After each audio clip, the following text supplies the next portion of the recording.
ዳታ ድራማ በጣም አስተማሪ የሆነ እጅግ በጣም ብዙ ነገር የሚያስተምር የቤተሰብ ድራማ ነው ማለት ነው። ያብና ናታን እንግዲህ በዚህ ሰዓት ጥሩ ነገር ላይ ነው ያሉት ማለት ነው። በጣም አሪፍ ነገር ላይ ነው ያሉት። በጣም ደስ ይላል። አባቱን ምክንያቱ አቶ ደረጀ ቅረባትና እቺ ልጅ ምን እንደዚህ ወደ ክፋት እንደሚመራት የማይታወቀውን ነገር ይህ መንፈስ ከውስጡ እንዲወጣ አድርግልኝ ብሎታል ለናታን ማለት ነው። ናታንም እንግዲህ አባዬ ምንም ችግር የለም ብሎታል ማለት ነው። ያብ እንግዲህ እንደዚህ የምትሆነው ወዳ አይደለም። ናታንን ስለምታፈቅረው ከዳታ ጋር ማየት ስለማትፈልገው ከሱ ጋር እንድታይ ስለማትፈልገው ማለት ነው። ምክንያቱም ዳታ በጣም ይወዳታል። ናታን ታውቃለች። ለእሷ ያለ ስሜት ለየት ያለ ስለሆነ ያፈቅራታል። እኔን ትቶ ወደ እሱ ይሄዳል በማለት እንግዲህ ፈርታ ነው እንጂ ዳጣን ጥምድ አድርጋ የያዘቻት እንጂ በሌላ መንገድ አይደለም ማለት ነው። ያብ እንግዲህ በዚህ ሰዓት ከናታን ጋራ ጥሩ ነገር ላይ ነው ያላቸው። ምክንያቱም አቶ ደረጀ ያብን ቅረባትና ምን ሆነ እንደሆነች እንደዚህ መጥፎ ነገር የሚያሳስባት እስኪ ቅረባትና ወደ መንገዷ እንድትመለስ አድርጋት። ናታን እንግዲህ ይዞት እየወጣ ሻይ ቡና እያሉ እየተዝናናው እንግዲህ የሆነችውን ሁሉም ነገር እየጠየቃት አብሮ ናቸው። አሁን ጥሩ ነገር ላይ ነው ያሉት ናታንና ያብ ማለት ነው። ምክንያቱም አቶ ደረጀ ናታንን ሁሉንም ነገር ነግሮታል። አብሮ እንዲሆኑ እንዲቀርባት ተናግረዋል ማለት ነው። እሱም አባዬ እንግዲህ ችግር የለም አባዬ ምንም ችግር የለም እሷ ብቻ ወደ ራሷ ትመለስ እንጂ እኔ ጣጣ የለኝ አባዬ ሁሉንም ነገር አደርጋለሁ አድርግ ያልከኝም በሙሉ ብለዋል ማለት ነው። እንግዲህ ናታንም ተቀብሎ እንደዛው አድርጌ የተባለውን እያደረገ ነው። እንግዲህ ያ ታሪኳ ተንኮሏ አያልቅበትም። በመጨረሻ ደግሞ አሁንም ሌላ ታሪክ አምጥታለች ማለት ነው። ፀሐዬ እንግዲህ ሆዷ ትልቅ ነው እርጉዝ ናት በማለት ከዚህ ቤት ወጥታ አታድርም። ከየት ነው ያረገዘችው እርጉዝ ናት ብላ ሄዳ ለእናትዮ ተናግራለች ማለት ነው። እንግዲህ አሁንም እናትዮ በጣም ተናዳ በጥፍ መታት ነበረ ማለት ነው። ናታንም እንግዲህ ለፀሐይ እንዴ ፀሐዬ ከትንሽ ጊዜ በኋላ እኮ አንቺ ወፍረሻል እኮ በጣም ደስ ይላል በማለት እንግዲህ ነገራት ማለት ነው። እንግዲህ የአብ በጣም ደንግጣ በድንጋጤ አይታ ቆይ ቆይ አንቺ አርግዘሻል እንዴ እንዴ አረ ጉድ አረ ሌላ ጉድ አንዱ ጉድ ሳያልቅ አረ ሌላ ጉድ ትላለች ማለት ነው። የምን ጉድ ነው? ጉድማ ያንቺ ነው። የምን ጉድ ነው? ባርግዝሽ አንቺ ምን አገባሽ በማለት ትናገራታለች ማለት ነው። ፀሐዬ እንግዲህ እርጉዝ ናት ብላ ሄዳ ለወይዘሮ ዘርፌ ተናግራለች ማለት ነው። እሳቸው እንግዲህ እንዴት ሊሆን ቻለ? ወታ ቢታደርስ ኖሮ አንቺ ምን አገባች ሲጀምር በማለት እንግዲህ በጥፍ መታቻት ማለት ነው። እማዬ እኔን ካላመንሽኝ እሷ ራሷ ናት እርጉዝ ነኝ ብላ ነገረችኝ። እኔን ካላመንሽኝ ጥራትና እሷን ጠይቃት አለቻት ማለት ነው። እንግዲህ አቶ ዘርፌ በጣም ተናዶ ፀሐይ ፀሐይ ፀሐይ እያሉ ጮክ ብሎ እየተጣሩ ነበረ ማለት ነው። እንግዲህ በጣም ነው የሚገርመው አንዳንድ ጊዜ የምናደርጋቸው የምንፈጽማቸው የምናከናውናቸው ሆን ብለን ሰውና ሰውን ለመጣላት የምንጥሩ ሰዎች አለንማ። ብቻ አስቸጋሪ ነው ሰዎች ስንባል ማለት ነው። ሰዎች ሲዋደዱና ስንፋቀር ስንከባበር አንወድም። እርስ በርሳችን ለመጣላት ለመፋጃት ነው እንጂ የምንጥረው ማለት ነው። ይሄ እንግዲህ ፈጣሪ ከእንደዚህ አይነት መንፈስ ይሰውረን። እንደሱ በድራማ መልክም ቢያመጡ እንግዲህ ይሄ እውነተኛ ታሪክ ነው። እንደዚህ የሚያደርጉ ነፍ ሰዎች አሉ ማለት ነው።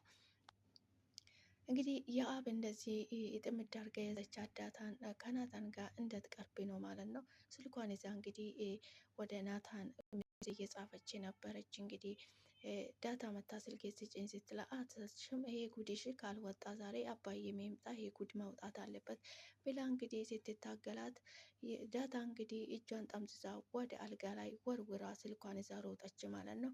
ስልኳን ይዛ እየሮጠች እንግዲህ በመሀል መንገድ ላይ ቆማ ስልኩን እንግዲህ ሜሴጆቹን እንዳለ ያጠፍታ ወደ ወይዘሮ ዘርፌ ሄደች ማለት ነው። ስትሄድ እንግዲህ የስልኳን ታሳይሽ ሜሴጁን አንቺ ማየት አለብሽ እማዬ አንቺማ ይሄ ሜሴጅ ማየት አለብሽ ታሳይሽ ስልኩን ስትላት እንግዲህ እሺ አለቻት ማለት ነው። በዚህ መሀል ደግሞ ዳታ በጣም ተናዳበታለች።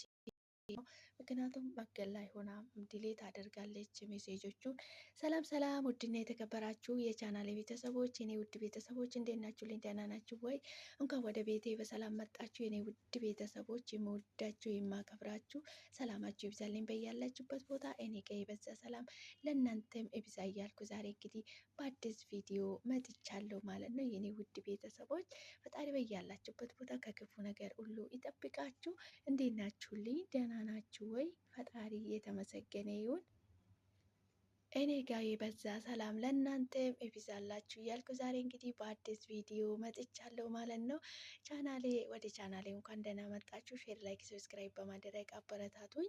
መልካምና ለራስ ነው አይከፈልበትም። የኔ ውድ ቤተሰቦች ፈጣሪ በያላችሁበት ቦታ ከክፉ ነገር ሁሉ ይጠብቃችሁ። አገራችን ሰላም ያድርግልኝ። ሰላም ለሀገራችን።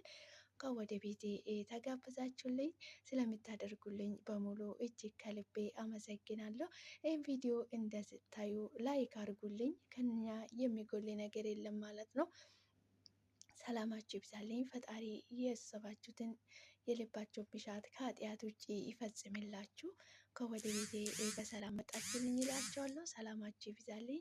ዛሬ እንግዲህ በአዲስ ቪዲዮ ከች ብያለሁ ማለት ነው። ዳታ ድራማ እንግዲህ የቤተሰብ ድራማ እጅግ በጣም ብዙ ነገር የሚያስተምረን ድራማ ነው ማለት ነው። እጅግ በጣም አስተማሪ የሆነ ድራማ ነው ማለት ነው። እንግዲህ የአብ በዚህ ሰዓት በጣም ተናዳ ነው ያለችው ናታን ጋር ብትሆንም ናታ ከሷ ጋር ሆኖ ሁል ጊዜ ዳታ ካጠገባቸው እንድትሆን ይፈልጋል ማለት ነው። ምክንያቱም እሱ ያሰበው ነገር አለ ማለት ነው። ዳታን ስለሚያፈቅራት ዳታ እኔን ትወደኛለች ወይስ አትወደኝም? እስኪ ዳታን መፈተን አለብኝ፣ በሆነ መንገድ መፈተን አለብኝ በማለት እንግዲህ ብዙ ነገር አስቧል ማለት ነው። ዳታ እንግዲህ ፀሐዬ መታ ቁጭ ብላ ነበረ እና እግርሽን ልጠብሽ ብላ እግራን እያጠበች ነበረ። በዚህ መሀል ናታን ሊጠራ ሲመጣ እሷ እግራን እያጠበች ነበረ። ከዛ በኋላ ወደ ቤት እሷ ስትመጣ ጥራት ብሎ ይሄዳል ወደ ክፍሏ። እሱ ከነሱ ጋር እንድትጫወት ፈልጎ ሳይሆን ትቀናለች ወይኔ ከያብ ጋር ሲሆን ትቀናለች ወይስ አትቀናም በማለት እንግዲህ የእሷ ስሜት ለመረዳት ለሱ ያለችን ስሜት ለመረዳት ነው እንደዚህ ያደረገው እንጂ ፈልገው አይደለም ማለት ነው። እንግዲህ የአብ ዳታን እጠራለሁ ብላ እሱ ሲነሳ በጣም ተናዳ ነበረ። ቆይ ይሄ ነገር ለምንድን ነው? ልታስቀናት ነው ወይስ ምንድን ነው ስትል፣ ኧረ አይደለም ብቻውን ስለሆነች ከኛ ጋር እንድትጫወት ብቻ ነው እንጂ እኔ ለሌላ ነገር፣ አንቺ ዝም ብለሽ የማታስቢ ነገር አተጪም ይላታል ማለት ነው። የናታን ነገር ነበረ እሱ እያሰበ ያለው ማለት ነው። ናታን እንግዲህ ዳታን ለመፈተን ተዘጋጅቷል። ትወደኛለች አትወደኝም? እሷንማ እንደምንም ብዬ እጄ ላይ መጣል አለብኝ። በጣም ነው የምወዳት፣ በጣም ትመቸኛለች በማለት እንግዲህ ከራሱ ጋር ሲወያይ ነበረ ማለት ነው። ናታንዬ እንግዲህ ይቅናክ እንደ ዳታ አይነት ሴት ካገኘክ እንግዲህ ዳታ ምንም ጣጣ የሌለት ፍቅር የሆነች ልጅ ናት ማለት ነው። እንደ ዳታ አይነት ልጅ እንግዲህ እጅግ ላይ ከወደቀች በጣም ደስ ይላል ማለት ነው።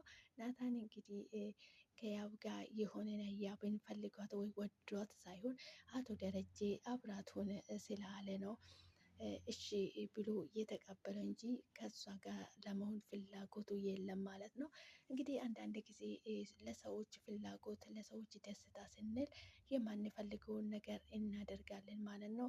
ይሄ ደግሞ ሰዎች ስንባል የራሳችን ደስታ ብቻ ሳይሆን የሰዎችንም በደስታ መጠበቅ አለብን ማለት ነው። ሰው እስከሆን ድረስ እንግዲህ ለራሳችን ብቻ ሳይሆን ለሰዎቹም ደስታ መጨነቅ ግዴታችን ነው ማለት ነው። ምክንያቱም ሰው ለሰው መድኃኒቱ ነው እንደሚባለው ነው ማለት ነው። እንግዲህ ዳታ ድራማ እጅግ በጣም ብዙ ነገር የሚያስተምር በጣም ምርጥ ድራማ ነው ማለት ነው። እንደዚህ አይነት ቆንጆና ምርጥ ድራማ ይዛችሁልን ስለቀረባችሁ እናመሰግናለን። በዚህ ቀጥሉበት ማለት ነው።